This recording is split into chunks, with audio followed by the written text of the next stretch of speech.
Podemos orar mais uma vez? Quero convidá-lo a curvar a sua fronte e orarmos juntos nesta manhã. Pai, nós queremos aqui, Senhor, ser transformados pela Tua bendita palavra. Já cantamos, Senhor, clamando que o Senhor avive a Tua obra e te pedimos humildemente que esse avivamento comece em nossos corações, se estenda às nossas famílias, nos nossos lares e também à Tua igreja e também, Senhor, a esta comunidade. Nesta manhã de estudo, Senhor, nós queremos louvar o Teu nome, te agradecer pela oportunidade de te exaltar e glorificar. E pedir o auxílio do Teu Santo Espírito, para que a palavra aqui proclamada seja de edificação para nossas vidas, seja de crescimento espiritual. Usa esse Teu servo com misericórdia, Senhor, para que aquilo que aqui for falado esteja de acordo com os Teus preceitos. Em nome de Jesus. Amém. Meus irmãos, abramos nossa Bíblia no texto de Hebreus, no capítulo 4, verso 12. E nós podemos ler, não sei se vai ser projetado, provavelmente não. Hebreus 4, 12. Hebreus, capítulo 4, verso 12. Vamos ler a uma só voz? Porque a palavra de Deus é viva e eficaz, é mais cortante do que qualquer espada de dois gumes, penetra até o ponto de dividir alma e espírito, juntas e medulas, e é apta para discernir os pensamentos e propósitos do nosso coração. Aqui é só do coração, tá? Eu queria falar um pouco para vocês, a nível de introdução, dessa carta aos Hebreus. Nós vamos trabalhar exatamente esse versículo aqui, mas eu queria trazer uma introdução para os meus amados a respeito dessa carta. O livro de Hebreus, ele é uma obra ricamente teológica e tem profundos ensinamentos a respeito da supremacia de Cristo e do papel do Antigo Testamento, juntando ali com o Novo Testamento, também um convite à perseverança. Então, vendo aqui um pouco do nosso contexto, o autor aos Hebreus nós não conhecemos.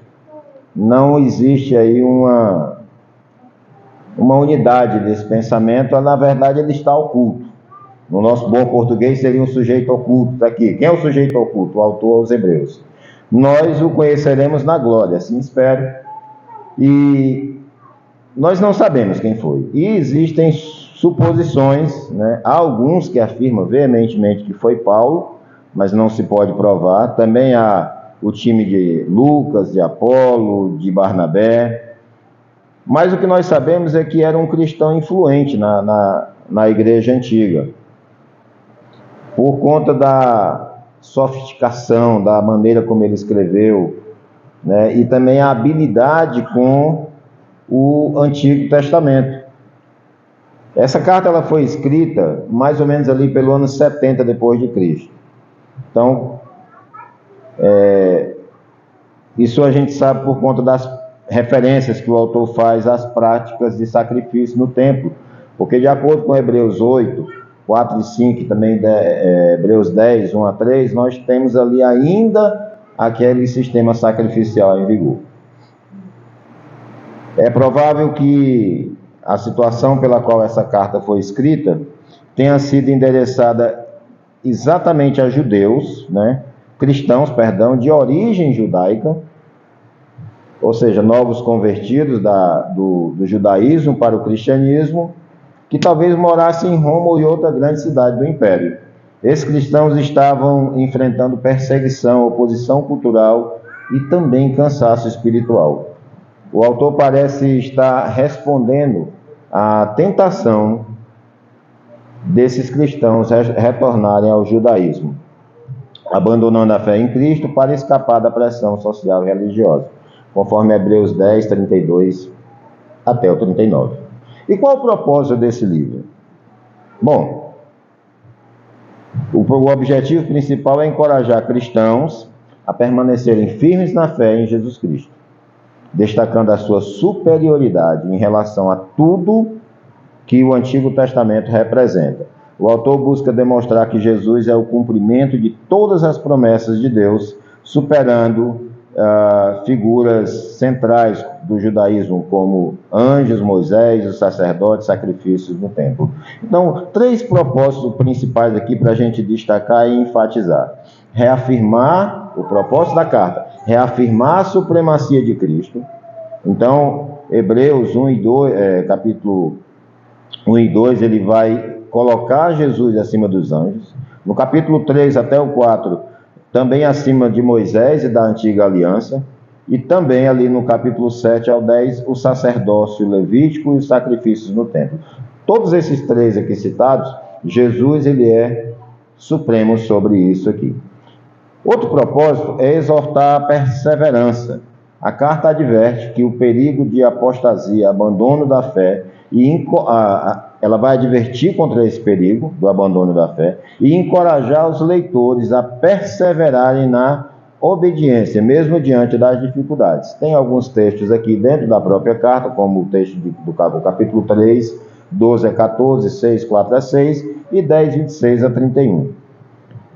O terceiro propósito, explicar o significado do Antigo Testamento. É sabido entre nós que, para que nós entendamos o Antigo Testamento, nós o lemos com as lentes do Novo Testamento. Ou seja, a Bíblia interpreta a própria Bíblia. Hebreus nos oferece uma profunda interpretação teológica do Antigo Testamento à luz de Cristo. Ele explica como a antiga aliança e a lei mosaica, o sistema de sacrifícios do Antigo Testamento, apontava para Jesus, o verdadeiro sumo sacerdote, o sacrifício perfeito feito de uma única vez por todas. Até aqui tudo bem? Ok. Nós vamos dar uma pincelada numa carreirazinha e ao final eu queria que você fosse elaborando as suas perguntas. Se eu não souber responder, a gente anota e quem sabe em outra ocasião, tá bom? Bom, o público original que a carta foi escrito, nós já falamos que são os judeus, os cristãos de origem judaica. Agora, algumas coisas evidenciam isso. Olha esses fatores aqui. O conhecimento profundo da carta do autor a respeito do Antigo Testamento. Nós imaginamos que era alguém influente lá na igreja do primeiro século. Mas essa pessoa também, ela tinha assim como Paulo, tinha um bom conhecimento do Antigo Testamento. E o autor também, ele pressupõe que aqueles que estão lendo também têm isso. Eles estão familiarizados com os rituais do templo, o sacerdócio levítico e as promessas da antiga aliança. Então, ele escreve para essas pessoas. Ele está percebendo que existe uma pressão para abandonar a fé ou um retorno ao judaísmo, né? Esses destinatários estavam enfrentando perseguições, dificuldades, estavam desanimando na caminhada cristã. Por isso, o autor vai exortar a não abandonarem a confiança em Cristo. Algo semelhante com o que vivemos hoje? Hebreus seria uma carta só para aquele tempo ou ela é tão atual quanto a própria Bíblia é? Como diria Spurgeon, a palavra de Deus ela é mais atual do que o jornal de amanhã. E aí, enfatizando mais uma vez a advertência contra a apostasia. A apostasia bate a porta, meus irmãos, na vida de muitos crentes. Então, o autor inclui várias advertências. Hebreus 6, 4, Hebreus 10, 21, né? No capítulo, só para a gente ver um versículo aqui, o capítulo de Hebreus 6, verso 4. E é um texto muitas vezes mal interpretado, mas ele diz assim: é impossível, pois, que aqueles que foram uma vez iluminados e provaram o dom celestial e se tornaram participantes do Espírito Santo e provaram, 4-6, tá? E provaram a boa palavra de Deus e os poderes do mundo vindouro e caíram, sim, é impossível outra vez renová-los para o arrependimento, visto que de novo estão crucificando para si mesmo o Filho de Deus e expondo a vergonha ou a ignomínia. Então, uma vez convertido verdadeiramente, genuinamente, o crente permanece convertido. Imagina, se eu pego o texto de rapidinho aqui, o que é nascido da carne é carne, o que é nascido do Espírito é Espírito. Falando do novo nascimento, você não nasce de novo e morre de novo, nasce de novo e morre de novo, nasce... Não, você nasce, você é regenerado uma única vez, e a partir daí você começa a entrar no processo de crescimento na graça. Então, uma vez que o crente ele é convertido, ele se torna uma nova criatura. Portanto, se alguém está em Cristo, é uma nova criatura. Maria, como é que você explica, já que talvez a gente tenha que polemizar um pouco, aqueles que estavam na igreja e se afastaram da igreja? Eles estavam na igreja, no templo, no prédio, mas ainda não tinham tido um encontro genuíno com o Senhor Jesus. Partiu, esse não é nosso ponto, é só para colocar aqui, mas eu quero trazer para você que essa advertência visa impedir que os leitores voltem ao judaísmo, ou no nosso caso, voltem para o mundão. Então é possível voltar para o mundão? A apostasia bate a porta, ela é um pecado. Ela vai tentar o cristão. Aqui, esse texto, ele dá um alerta para que o cristão viva naquilo que Jesus tanto falou, em constante vigilância.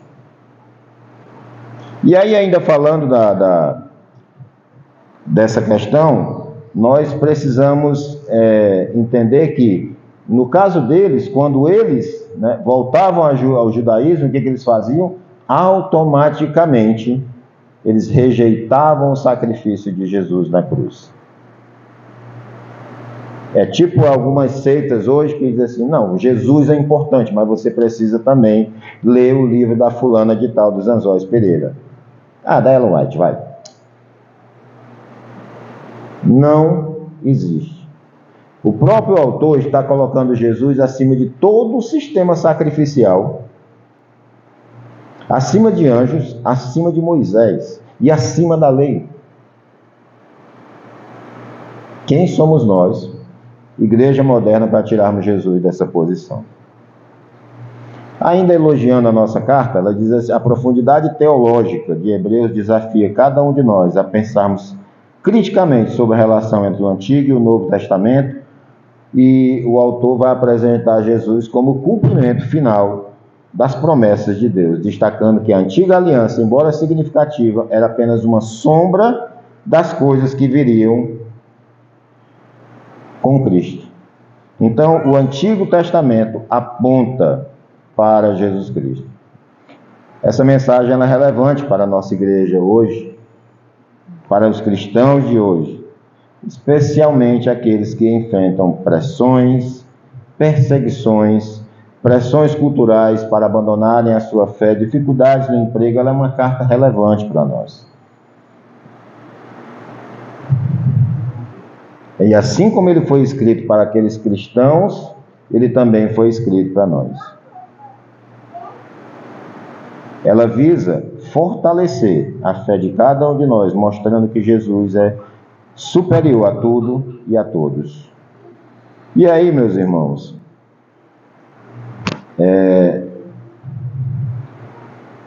o autor vai relembrar nós, entrando aqui já na nossa explanação,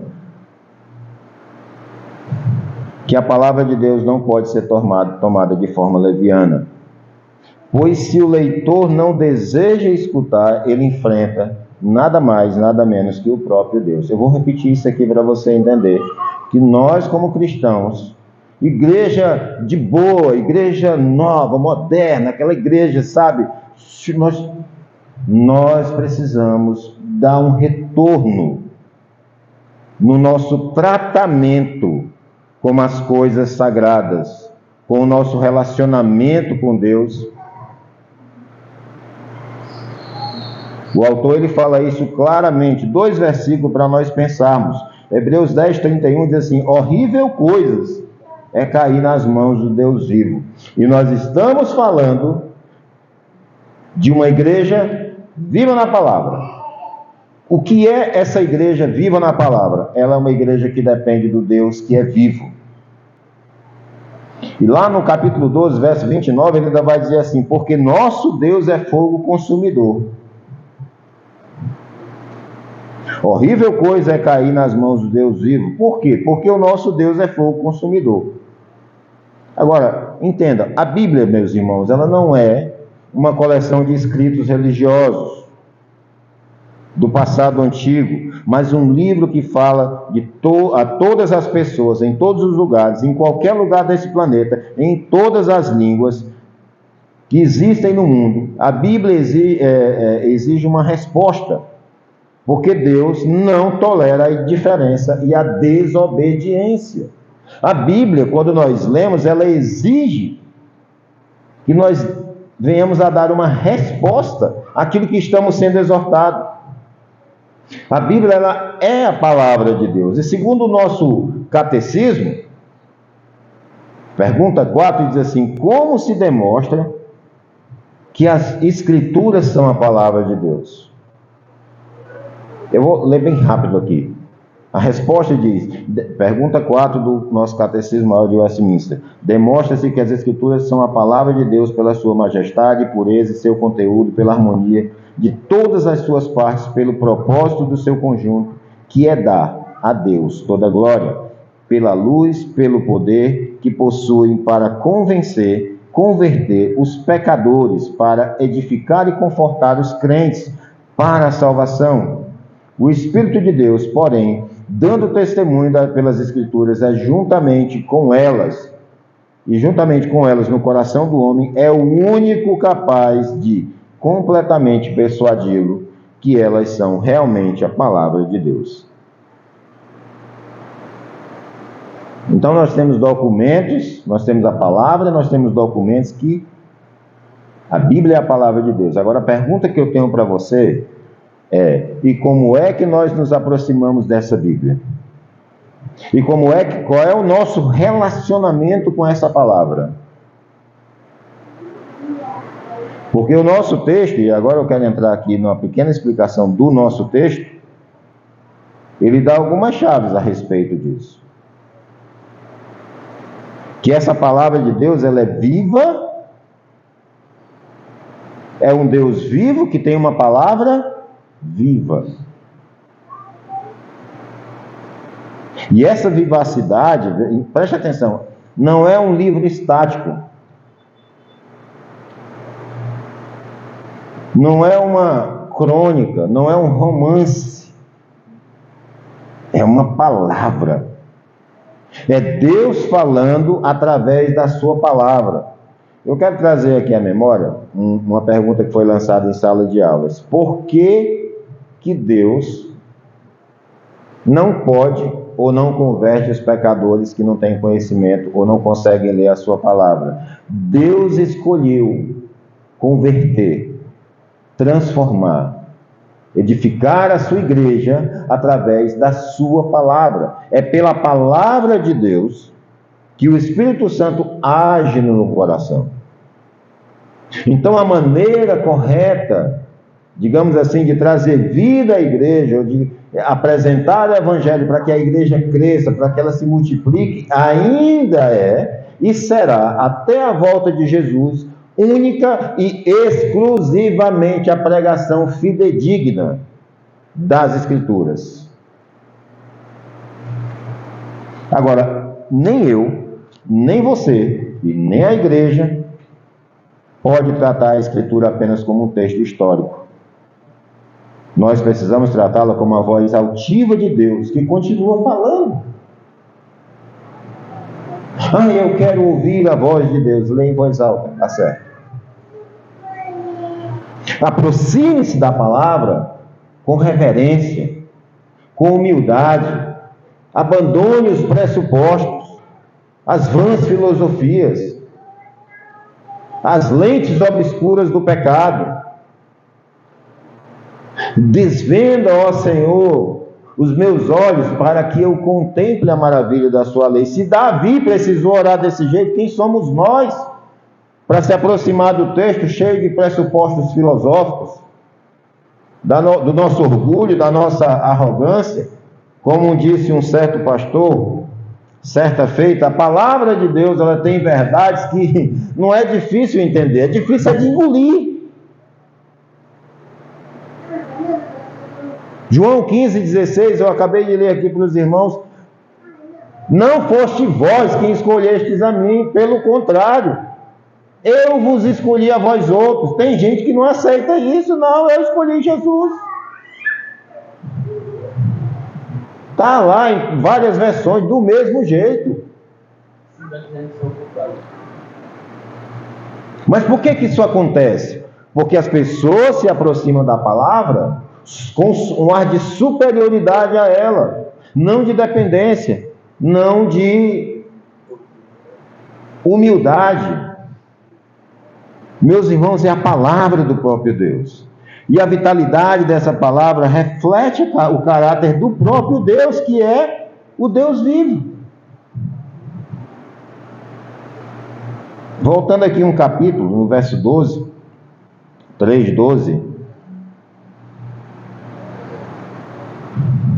Tende cuidado, irmão, jamais aconteça de haver em qualquer de vós perverso coração de incredulidade que vos afaste do Deus vivo. Sim, quando nós nos aproximamos da palavra com os nossos pressupostos firmados, nós já estamos dizendo de cara que não acreditamos. É um Deus vivo, com uma palavra viva, que deseja uma igreja viva. Agora, o que é essa igreja viva? É aquela que reconhece que a Bíblia não é apenas um manual de moralidade, não é apenas um manual de regras, mas a revelação dinâmica da vontade de Deus. Quando a palavra ela é vivida na vida dos cristãos, ela reflete na igreja, ela gera frutos. Que frutos são esses? Amor, unidade, testemunho, arrependimento, restauração. O Espírito Santo habita em nós e pela habitação e governo dele, ele traz os seus atributos. Lá em Gálatas 5:22 é possível ver isso. E isso é natural, na medida que você vai se alimentando da palavra.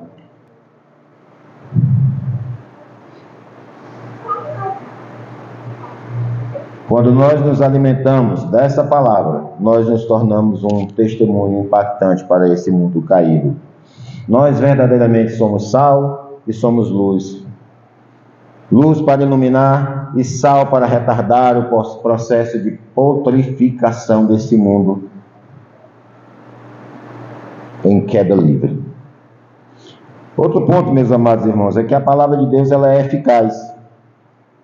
A eficácia da palavra de Deus significa que ela cumpre o seu propósito para o qual ela foi enviada. Isaías, no capítulo 55, verso 11, diz assim: assim será a palavra que sair da minha boca. Não voltará para mim vazia, mas fará o que me apraz e prosperará naquilo para que a designei. Quando nós pregamos o Evangelho aos perdidos, ele cumpre um propósito. Esse propósito ele pode ser de salvação, mas também pode ser de juízo. Quem decide isso não sou eu. Quando nós proclamamos a palavra de Deus, ela atinge os corações, ela transforma os corações.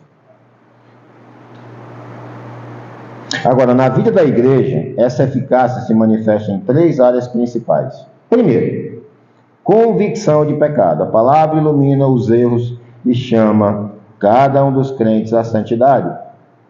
João 16:8, Jesus avisando a respeito do Espírito Santo, diz: quando ele vier, convencerá o mundo do pecado, da justiça e do juízo.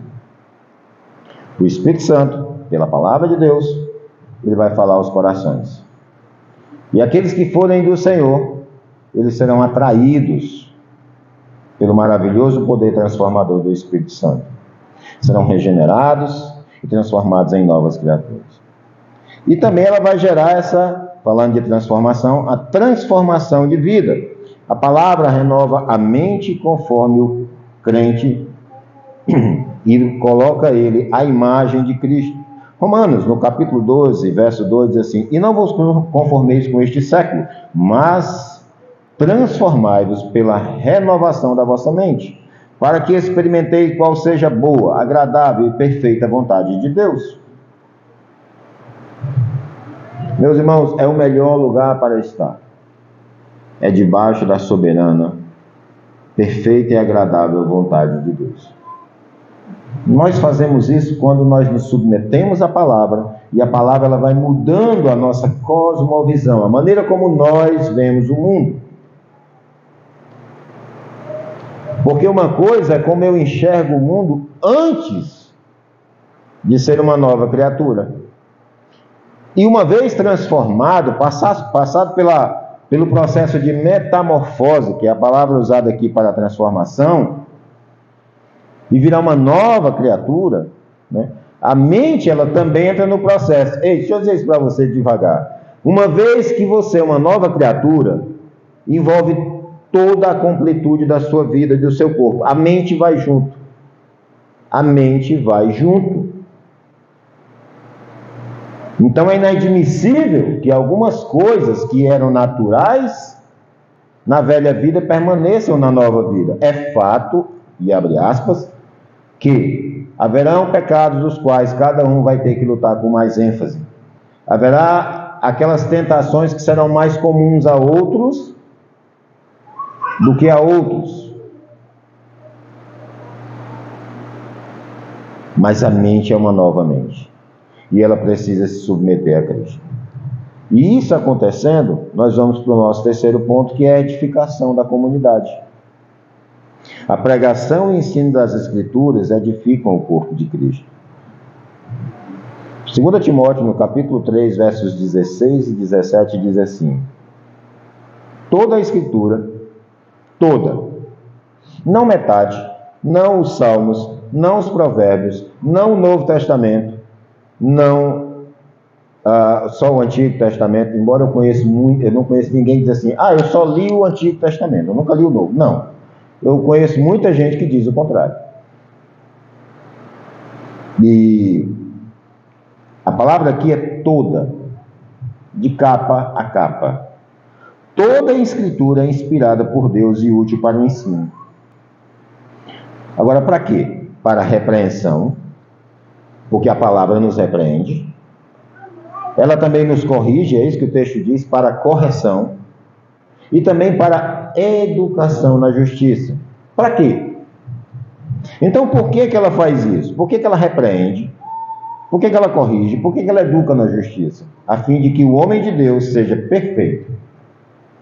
E aqui não tem uma vírgula.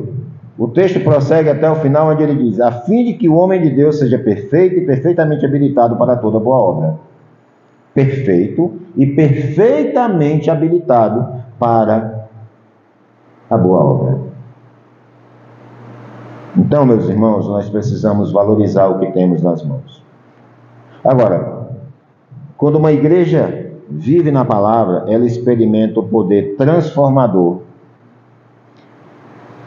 que afeta não apenas individualmente, mas toda a congregação, tornando-se uma comunidade santa e proclamadora, missionária. Charles Haddon Spurgeon dizia que todo crente, ou ele é um missionário, ou ele é um hipócrita. E eu não estou suavizando a frase como ela foi escrita. Porque é natural que aqueles que se tornam novas criaturas, eles queiram proclamar as verdades daquele que nos chamou das trevas para a sua maravilhosa luz. E como é que eu posso olhar para parentes, amigos, colegas de trabalho, pessoas que eu convivo diariamente, e ter um coração tranquilo, ou melhor, sendo mais enfático, letárgico, com os passos dessa pessoa em direção ao inferno? Mas assim, a palavra de Deus lá em Isaías 55:11, que foi acabada de ler, ela cumpre o seu propósito, ou juízo ou graça. A questão é que ela precisa ser proclamada. Eu não sei quem são os eleitos. Então, quanto mais eu me debruço nessa palavra, quanto mais eu me rendo a essa palavra, mais servo do Senhor me torno. Mais desejoso do que aqueles que estão se perdendo, eles se encontrem com a maravilhosa graça.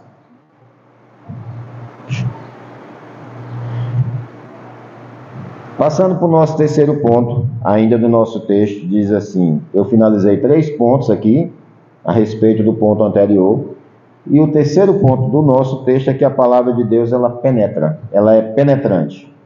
Ela é como uma espada de 2 gumes. E essa metáfora, ela reforça o caráter da palavra de atravessar. Ela não toca só a superfície, mas ela vai no íntimo da alma, separando alma e espírito juntas e medulas. Ela divide. Nós poderíamos dizer, numa linguagem, é como um bisturi passando no corpo, separando. E aí, meu irmão, nesse aspecto nós temos 2 imagens. A imagem de um cadáver sendo autopsiado e a imagem de alguém que está lutando pela vida. De qualquer forma, a palavra ela vai penetrar. Ela vai entrar. Para os que são cadáveres. Mas para aqueles que estão escritos no livro da vida, como disse Paulo, cheiro de vida para a vida, cheiro de morte para a morte. O efeito da palavra ela é transformador. E essa palavra penetrante, ela aponta para a capacidade que ela tem, essa metáfora de revelar as motivações mais profundas do coração humano.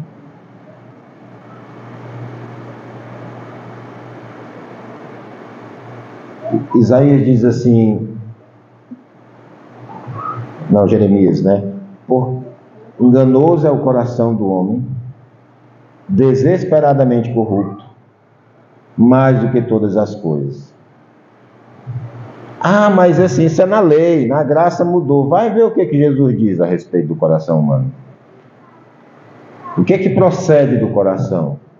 Toda sorte de maldade, corrupção, adultério, lascívia.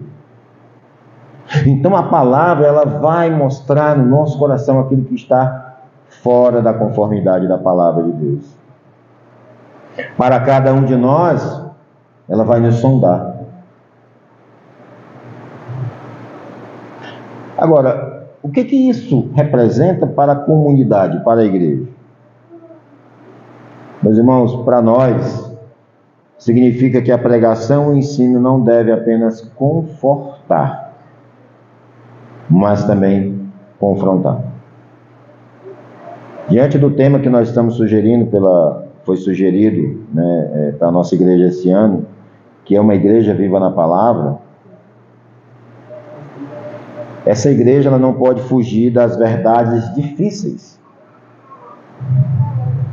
de expor o pecado e de trazer as pessoas, de alertar as pessoas para o arrependimento.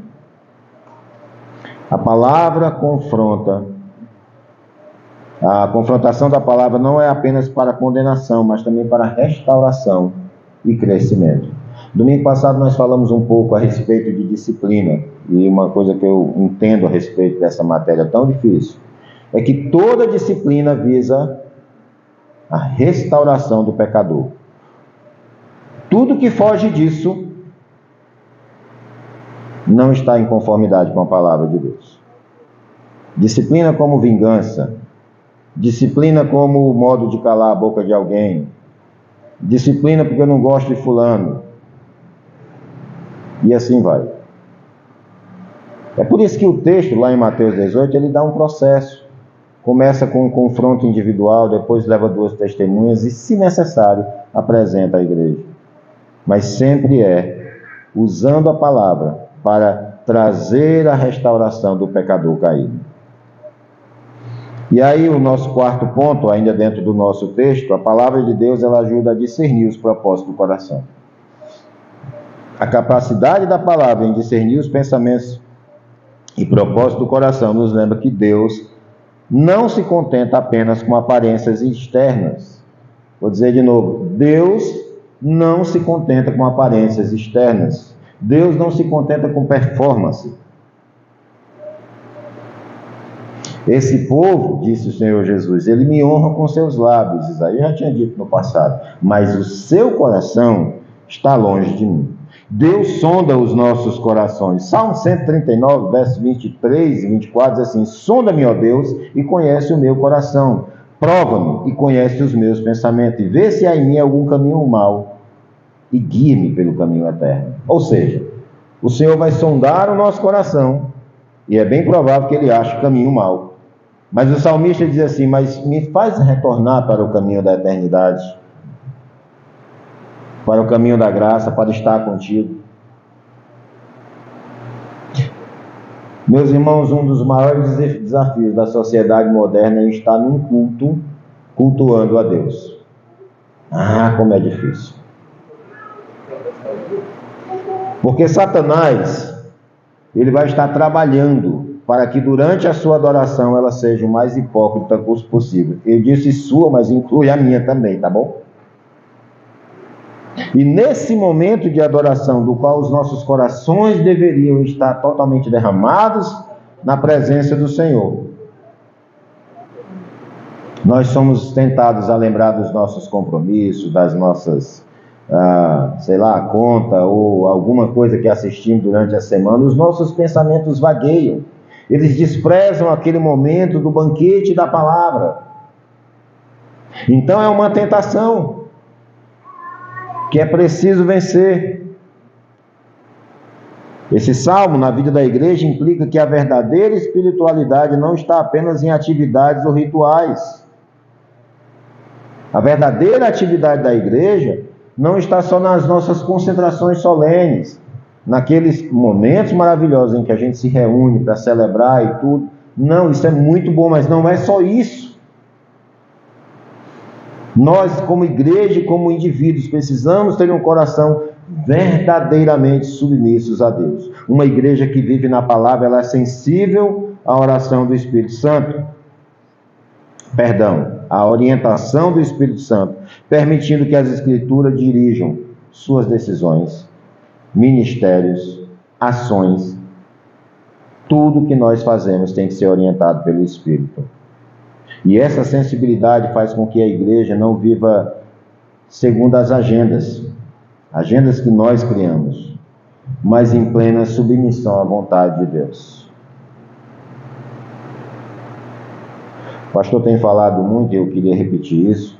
Aliás, ele falou, acho que na última pregação, que é de estranhar que as pessoas não se alegrem de vir ao culto. E ele tem falado muito a respeito dos bancos vazios. E está correto. Porque nós queríamos cada banco desse aqui com um pecador ouvindo as verdades essenciais da nossa fé para a transformação e crescimento. Mas se nós, como crentes, estamos vindo para a igreja de qualquer jeito, e aí eu quero falar mal de mim, né, como oficial nessa igreja. Maldito aquele que faz a obra do Senhor relaxadamente.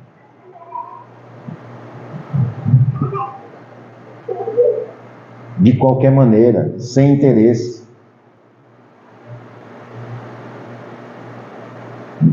Eu, como oficial, e aí eu estendo esse comentário aos meus irmãos, nós somos exemplo. Não temos poder para transformar ninguém, tá? Nós não somos o Espírito Santo, mas nós somos exemplo. Somos aqueles que Deus levantou pela sua graça, para estarmos à frente do povo. Não apenas o pastor, mas cada diácono e presbítero dessa igreja, para conduzir esse povo. Se nós não estamos tendo esse prazer na palavra, se nós não estamos comprometidos com a palavra, quizás os demais. Partindo para a nossa conclusão e aplicação, meus irmãos, a mensagem de Hebreus 4:12 desafia cada igreja, cada cristão a ser vivificado na palavra. Para nós oramos por avivamento, mas todo avivamento ele vai começar no indivíduo.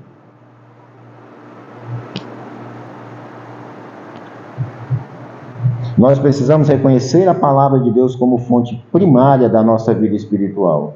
Direção, transformação. Isso vai exigir algumas coisas. Primeiro, pregação fiel. Priorizar a exposição bíblica centrada em Jesus Cristo, em vez de, a gente vê muito isso, discursos baseados em opiniões e tendências, né? A gente chama de, na linguagem da internet, trend, né? A trend do momento. De repente está todo mundo falando sobre o mesmo assunto. Eu tenho dito para os meus irmãos, eu digo, olha, se você tentar montar uma base teológica com vídeos despedaçados das redes sociais, você vai sucumbir na fé. Você vai destruir a sua fé. Diz o adágio popular que opinião e umbigo, todo mundo tem uma. E aí tem uma imagem que eu acho interessante, que é um trem acertando um veículo escolar, né? Um ônibus.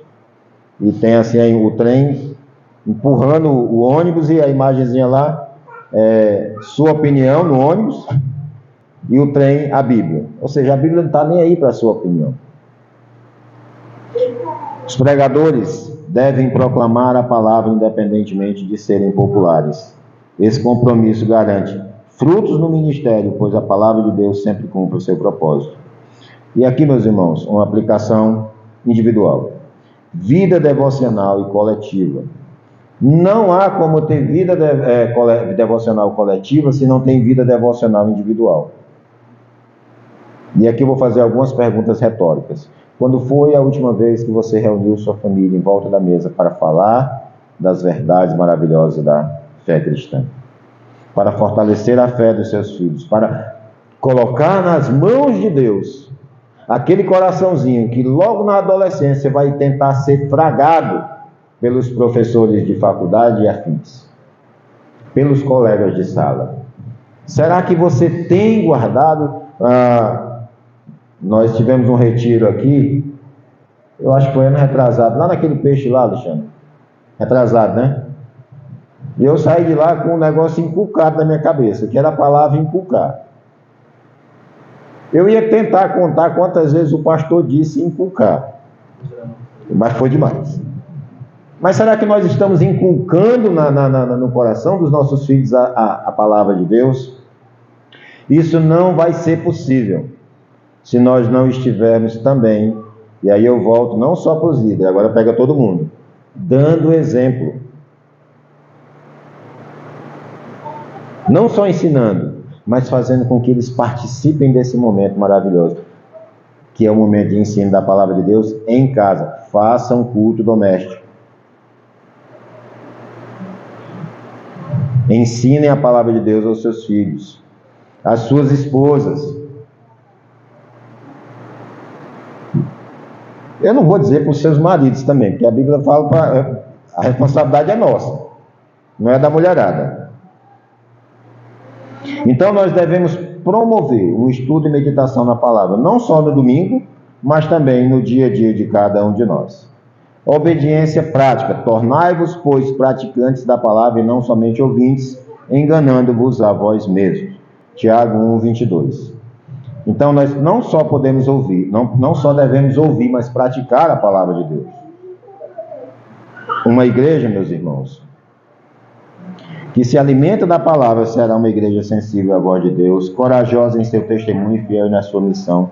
Ela será um farol em um mundo confuso, apontando para Cristo como a palavra e vida eterna.